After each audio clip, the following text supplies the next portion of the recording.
আসসালামু আলাইকুম, সবাই কেমন আছেন? আমি হোমমেড ডিজাইন থেকে সবাইকে শুভেচ্ছা জানাচ্ছি। আমি নতুন একটা ডিজাইন তৈরি করছি। ডিজাইনটা হলো গলার মালা। এই গলার মালাটি আমি সম্পূর্ণ সুতির কাপড় দিয়ে তৈরি করছি। তৈরি করার নিয়মটা বলে দিচ্ছি। আপনারা যে সাইজের গলার মালা তৈরি করবেন, কাপড়টা লম্বাতে বাঁশ দিয়ে মাপ দিয়ে দাগ দিয়ে কেটে নেবেন। কাপড়টাকে টপ সাইডে বাঁশ দিয়ে সেলাই করে নেবেন। সেলাই শেষ হওয়ার পরে একটা পিতা তৈরি হয়ে গেল।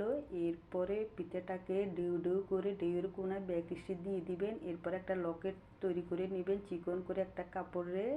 সেম একইভাবে পিতা তৈরি করে এখানে 3টা গোল রাউন্ড করে মাঝখানে দিয়ে সেলাই করে দিবেন। এরপরে আপনাদের পরিমাণ মতন কাপড় নিয়ে কাপড়টা গুলোকে টপ সাইডে বাঁশ দিবেন। বাঁশ দিয়ে কুচি দিয়ে ঢেউয়ের কোনায় এটাকে সেলাই করে দিবেন।